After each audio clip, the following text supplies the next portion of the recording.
Hi everybody, I'm Corinne Blackstone and welcome to my craft room. Before we get started, be sure to check out my website, CorinneBlackstone.com.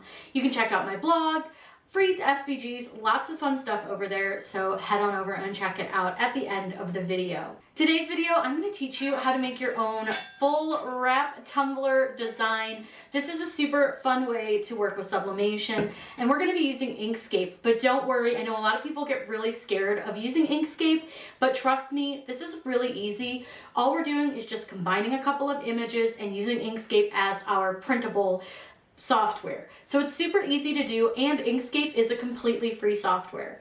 Have you ever used Inkscape before? Let me know in those comments down below. Or what is your favorite software to print from when doing sublimation? For me, it's definitely Inkscape, but I'd love to hear your opinion as well. So let's go ahead and get started. We're going to use some designs from Creative Fabrica, and I'm going to put a link down below for Creative Fabrica so you can check them out, as well as the 3 different designs that we're going to be using to make this tumbler. So let's get started. Whatever we would do, we do it just for fun. We're using Creative Fabrica for our designs for our tumbler, and that's really the easiest way to do it. Now, if you want to draw your own, I am not your gal. I can't draw to save my life. But this is a way that you can combine some elements to make your own tumbler design. So the first thing that we're going to start with is our pattern. So all I did was just looked up digital paper, and I found this St. Patrick's Day one. It's super cute, lots of options. And all we have to do to download this is just simply click download here on Creative Fabrica. It's going to bring up my folder and ask me where I'd like to save it. So I'm going to put it into my CRICUT folder. And then I'm going to put it into sublimation, but I'm going to give it its own folder so that way it's easier to find. So what I'm going to do is right click and choose new and choose new folder. And I'm going to call it St. Patty's Day. That way it has its own folder and I can keep all my St. Patrick's Day designs in that one space. Then I'm just simply going to click save, and I need to make sure to extract the folder. So you want to open the folder, which is your zipped folder. And then simply click extract all and click extract. From there, we don't really have to do anything else until we're ready to actually work with the designs. So I just keep that folder open and I close my extracted folder. Now we need to go back and download the next 2 sections that we're going to use for our design. The next thing I want to use are some bleach effects, and it just makes it easier so that you can really see your design. And it's a really fun way to make your cup look pretty cool. So again, all we do is download. And I'm going to put this in my St. Patrick's Day folder too, just because it's going with that stuff, but you can put it whatever makes sense for you. We open it again, and then we just extract that folder again by clicking extract all and extract. Again, I'm going to close the zipped folder for this because we don't need it open. Just makes it a lot easier. Then we'll go back and download the last piece of our design. The last design I want to use is this Dino Party one. And if you've watched me, you know that I love dinosaurs, and I just think these ones are hysterical. They're super cute, so we're going to use these guys. So what I'm going to do is click download again. Again, this is all really similar. You do the same thing every time. Click save, open the folder once it's done downloading, which some of them take a little bit longer than others. It just depends on like what's in them, that kind of thing. So this one took a little bit longer, but we're going to go ahead and open. Click extract all and click extract. Super easy. And again, this one's got a lot more data in it, so it might take slightly longer to open.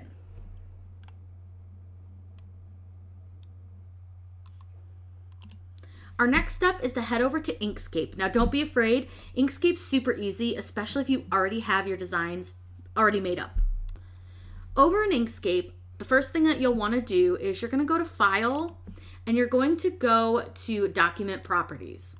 You want to make sure that yours is set to US letter or whatever size paper you are using. Now in my case, I use the US letter 8.5 by 11, but you just set it up for whatever size you use. Then just close that out because we don't need that anymore. Now remember, I said I left my folders open because it's going to make it a lot easier for us to just drag and drop our images just like we do in Design Space. So let's take a look and choose a background first. We have a lot of really cute backgrounds to choose from. I'm going to open them up so that we can see them larger and choose one that we really like. I don't know that I love this one. I kind of want something that's got a full dark background. This one's a possibility. It's pretty cute with the little dots. Again, I don't want something like, I don't like the stripes. I want something dark. That one's okay. No. This one's cute. This might work. I don't like that. Too much white, too much white, too much white. That looks Christmassy, but I don't hate it. This one's pretty fun. Too much white. Shamrocks. So our choices kind of are shamrocks, or what was the other one? The dots that we liked, or we had the smaller shamrocks. I think let's do the, oh wait, we liked this one too. I'm torn. Let's do this one just because I think it's fun. So I'm going to drag it and drop it over into Inkscape. Now it's going to bring up this information panel. Just click OK. You don't have to change anything there. And now we have our background. Now what's super fun about this is you can really just leave it as big as you want, or you can size it down if you want your pattern to be a little smaller. So to size it down, hold Control on your keyboard and grab one of the little arrows, and you can just size it down to however big you want it. Now I usually just size it down enough that it fits and fills the entire paper. But what you can also do too is if you want, because this is a seamless pattern, if you want to make it so that it really fits perfectly onto your page, or at least better than what it fits right here, is you can go up to the top here where you've got width and height, click this little lock button, and then change where it says mm, which stands for millimeters, over to inches, unless you want to measure in millimeters, that's fine. And what I like to do is I will usually change the width to 8.5, because that is like a better sizing for me. And then I just sort of line it up about on the page. It doesn't have to be exact. Then I'm going to hit Control C and Control V, and that's going to create a copy paste for my design. Now, one thing that you'll want to make sure that you unclick is this little snapping tool right here. Just turn that off because it can be really annoying. Now I'm going to zoom in a bit so we can see this line better, but you see how there's just this little line? All we want to do is just kind of move this up a little bit so that that line isn't as visible. Now what's cool about this is we can actually use that little seam part that's on there and hide it a lot with our bleach, because it isn't exactly like a perfect match, but it's fine. So then I'm just going to go ahead and kind of move that seam up a little bit onto our page, I think. You can also kind of play with this, and since you've got a bigger page, you can make it a little more seamless if you want to. It's really up to you and the way you want it to look. There's not really a wrong way, but you can see that's a little bit more seamless. So let's just go with that for now. That's fine. Again, you can play with it, do whatever you want. It's up to you and however you want your design to look. Now we need to add our bleach spot. So let's go ahead and grab that folder. And for that one, we're going to open where it's right here, 20 bleach effects.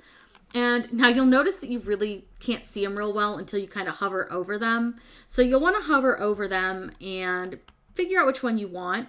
But sometimes if you're not sure, which I'm not 100% sure, I'm going to go ahead and look at my dinos, those little dinos that we downloaded. And we want to use the PNG for those. And let's go ahead and open our dinos and choose one of these guys to be our dinosaur on our cup. I think they're all really funny, but I want one that doesn't necessarily have like a white outline. Like I don't need that part. It's okay if it has it, but it really doesn't have to. I kind of like that guy. I think he's funny. This one might be my favorite, honestly. And I think he matches really well with our design. Oh, I'm torn. I like him. I like the two that are round. So I like him. Let's see, what's the difference? He's got like green on his top, and then he's got like sunglasses on his top, or like gems. I think I like the guy with the green on his top. So we'll go with that one. So that's this round one. So again, just drag it and drop it in and click OK. Now he may open pretty big, which he does. And he's going to open the wrong direction because we're going to actually have the tumbler laying lengthwise. So we need to flip him or turn him. So in order to do that, up here at the top, right under where it says layer, you see these little triangles?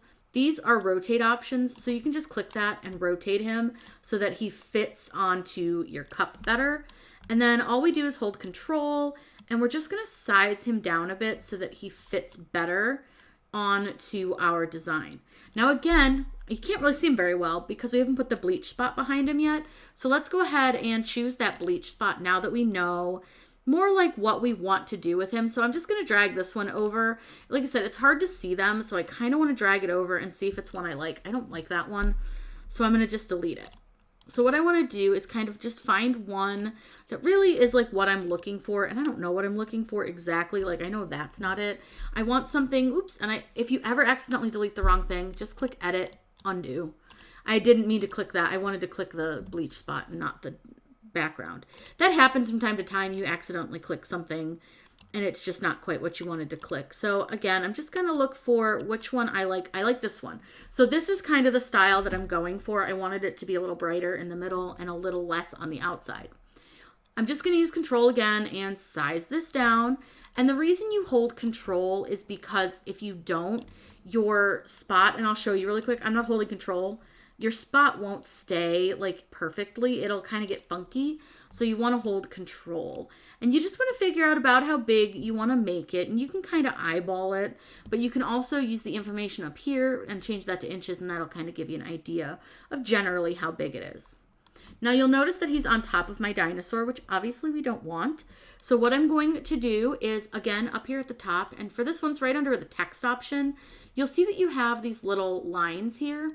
And this one means to send all the way to the back. So you're going to send that to the bottom of your design. This one just sends it down one layer. This one sends it up one layer. And then this one sends it all the way to the top of your layers. So we just want to go down one layer. Now I can kind of play with my bleach spot and my dino and get them closer to where I want them to be. I think that looks pretty good. Now keep in mind, this is the top of the paper and then like the bottom of the paper is right about here. So sometimes you may want to adjust where your like dinosaur is sitting. You may want to adjust where your bleach spot is just a little bit more onto the center of the paper. Play around with it. You'll kind of figure it out as you go and where you like stuff sitting. But I think that looks pretty good right there. I think I like it. I'm going to zoom in a little bit just so I can kind of get a better idea of if I want to move him down. I kind of like him a little closer to the top, but I think I am going to slide him and the bleach spot down just a smidge, just so that they're not quite as close to the top of the cup. I think that looks pretty good. He's pretty cute, and it's going to be a really funny looking cup. So now from here, it's time to print this out. So one thing to note is that when you're printing sublimation, especially if it has wording, you do need to make sure to mirror it. So you have a couple of options. You can either mirror it in your printer settings, which I'll show you that, but the way that I like to mirror is I just go ahead and I select my entire design. So I'm going to zoom all the way out. I select everything in my design, and then over here is a flip option for flipping items horizontally. So I'm just going to flip them horizontally, and that will mirror my image. So you can see that's one way to do it. If you flip vertically, it will also mirror your image, but this one, it gets it off the paper. So I don't love doing it that way if it's like a sideways one. I find it a lot easier when it's like sideways like this, especially with wording, to do it in the printer settings, though I do like to do it this way a lot of times as well. So if you want to do it in the printer settings, I will show you how to do that. We're ready to print anyways. So what we're going to do is go to File and Close and choose Print, not Close. Then you want to make sure that you have your correct printer selected. So for me, I use an Epson ST4000, which is my sublimation printer. The next thing that I need to do is I'm going to go to Preferences because there's some settings we want to make sure that this prints really nicely. So the first thing I want to do is I'm going to change my quality from standard to high. And then I'm going to go up here to where it says More Options. For this, I want to turn off my high-speed print and I want to turn on mirror imaging. The printer will actually flip your image for you so that it prints it the correct direction. Then I like to change up here where it says Custom under Color Correction. I choose that and I go into Advanced. Now this is something you'll need to play with a little bit with your printer because some printers require it, some people don't. It just depends on the printer. I change mine to Adobe RGB and then I go to my slide bar. Now, one thing I've noticed is that I do tend to need to turn the magenta down a little bit when I'm doing green, and I need to turn the yellow up just a smidge and the blue up just a little bit, not a lot, like usually one or two will do. And that will kind of give you the option to just kind of enhance those colors. You can also change your brightness and your saturation here, and I do like to saturate a little bit when I'm doing something like this. So again, just play with it, kind of get some cheap polyester fabric and make a few prints to test on just to see what works for your printer. Then all I simply have to do is click OK click OK again, and click print to send it to my printer. Now that we have our design all printed out onto our sublimation paper, we also have our tumbler. This is a 20 ounce from Craft Express. And this one, you want to make sure you always take the lid off before you press. So it's like the first thing I do, just so I don't forget to do it. Now, I don't typically measure my tumblers exactly. I just never have had much luck with it. So I have a paper trimmer, and the first thing that I do is I go ahead and I trim off a lot of the white edge on my design. So I just kind of get it straight and lined up best I can, which I'm not amazing at. And I'm just gonna trim off just a little bit. I don't trim a ton, just a smidge, just enough to kind of get rid of that white edge. And that way I don't have to worry too much about it being, you know, in the way or ending up on the cup. And I do that to all the sides, just so that it's out of my way. Now you'll notice that I'm not giving it a really big trim. It's just a little, just very thin slivers of paper, and that way it's not gonna damage our sizing or anything like that. Okay. Now this does still have a little bit of white on the bottom, so I am gonna trim it just a smidgen more. Not a lot, but I did just leave a little sliver of white, so I want to make sure to get that off, especially at the bottom, because that's where I use to line up on my cup. Now I'm done with my paper trimmer, so we can move that off to the side. And now we want to go with our cup. Now you want to make sure that your cup is really good and clean and doesn't have any lint on it. So I just have a little like travel lint roller, and you can just roll that over your cup. Now this did just come out of the packaging, so there's probably nothing on it, but it's never a bad idea to give it a quick little lint roll. The next thing that I'm going to do is take my paper, which is too big for my cup, which is fine, and I'm going to roll it over my cup. And you'll notice it's not hugely too big. There's only a little bit of a lip, and what I want to do is I'm going to even it out on the bottom. So I'm just going to tap onto the table and just even the bottom. And then what I want to do, and this is just how I do it, and this is probably not like the super professional way, but it works for me, is I take and I grab my scissors and I just give a little snip, a little close to where the two people, like the two pages, the two parts of the paper, I get it out, meet up. Then we're gonna bring our paper trimmer back over, and what I do is I find where that little slit is, and I just sort of fold my paper up so I can see it a little bit better. And then all I'm gonna do is put it back in my paper trimmer, and I want to line that little edge up with where it's gonna cut, and then I wanna make sure to cut it pretty straight. Again, not amazing at straight cuts, but we're gonna go for it, and we're gonna trim that off. So now what we're gonna do is slide this over again, and now what you want is some heat tape, which I have this cool little tape dispenser. I will link that below. Everybody always like goes crazy for it, and I love it. It is the best thing I ever bought. And now what you want to do is take your paper, and I'm going to do the same thing where I just want to line it up really well on the bottom, and I want it to be all the way to the bottom of my cup, and then I'm going to just tape it up. Now, I am always going to have a little seam because I'm not great at this. This is not something that I am the most talented with. I don't do a lot of tumblers, so for me, the couple that I do, I'm still not perfect with, but I try. And that's all you can do as a crafter, is just try. So what you'll see is that my tape pre-cuts itself, which I love. Now you want to make sure that your paper is pretty tight onto your cup. You don't want it to have any like bubbling or edging, and you don't necessarily have to tape the whole edge, but because this edge on me is a little bit like overlappy, I am going to tape the whole edge because I just want to make sure that we don't have too much of a like visible seam. Now what you'll see here is I'm going to tape all the way up, and then I have this little top lip, and I'm just going to gently fold this over onto itself, and I am going to put another just little piece of tape inside, maybe two, because we've got a little spot over here that doesn't want to sit really well, because this is pretty short for the cup, but I think it worked out really well. So then I'm just going to take another piece of tape, and I just kind of take it over this seam and I place it down. Now you'll see people that tape all the way around that inside edge. That ain't me, but I am going to add just a little piece of tape over here, and I think that'll be fine. It's just a little spot that didn't want to like stay down. So now that I have my tape wrapped around my seam, you're going to need butcher paper. Now this is a super important step that you don't want to miss when you're pressing your tumbler, because it is what's going to keep your tumbler press from getting ink all over it. It's going to keep it much cleaner. Just a way nicer way to keep your cup from bleeding ink everywhere. Now I don't typically measure my tumbler like butcher paper. I just make it a little bit longer than the tumbler itself. Then I'm going to wrap my tumbler, and I am going to cut my paper a little bit off, and I always save this piece because this is a great piece if you're making like a smaller design, a coffee mug, stuff like that. Great for that, but I don't like to have too much butcher paper overlapping on itself. The other thing is I want to make sure that my seams for my butcher paper and my paper with the design on it aren't matching up. I have found that that causes a little bit of an issue when it comes to pressing.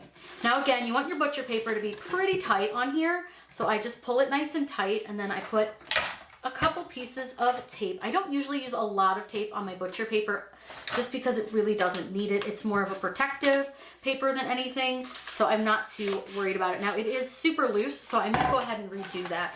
I do recommend making sure that it's pretty tight, and your tumbler shouldn't slide around in it like it just did on me. So I'm gonna go ahead and retape. Now if that happens, you can just peel your heat tape right back off and then retape this. Now all I'm gonna do is, again, I'm just gonna hold it, and I maybe just didn't get it quite tight enough because I didn't roll it as tight. There we go, that is better. Now it shouldn't roll around in there. And again, you can just reuse that pieces of tape that you just peeled off. They're still sticky, so they're good to go. That is much better, so make sure your butcher paper is tight. Now again, you can leave these extra hangy-dangies off the sides. That's totally fine. We don't have to worry about that. I'm gonna go ahead and grab our tumbler press and show you guys how to set it, what settings we use for our tumbler, and then how to insert your tumbler. First, I'm gonna show you really quick how to set this. So what you'll do is you hit set. Now mine's already set because I just did a tumbler, but you're gonna set it to 356 degrees, and you can use the up and down arrows to change that. And then your time is gonna be set to 60, which again, up and down arrows to change that. Then hit set again, and we're gonna let it heat up. It should heat up pretty quickly. I've turned our press sideways so that you can see what I'm doing better, because when inserting your tumbler, you need to insert it from the side here. So I have my tumbler, my press is all up to heat, and we're gonna go ahead and slide this in. Now you wanna make sure that your tumbler is all the way in, so all the parts of your tumbler are within the barrel, and then I'm gonna press my barrel down. Now I'm gonna let this sit for about 45 to 50 seconds in here, and then we're gonna turn it. Now that it's set for about 50 seconds, I'm gonna go ahead and open this up, and I want to turn my tumbler, so I wanna rotate it.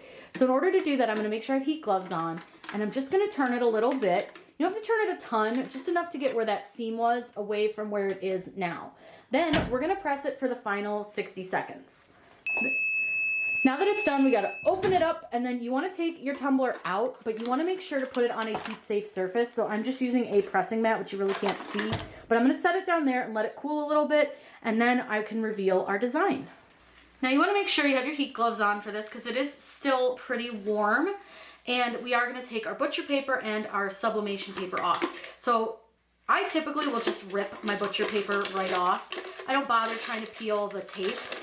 It's just annoying to me, and I find this to be just as easy, and you can't reuse this paper anyways.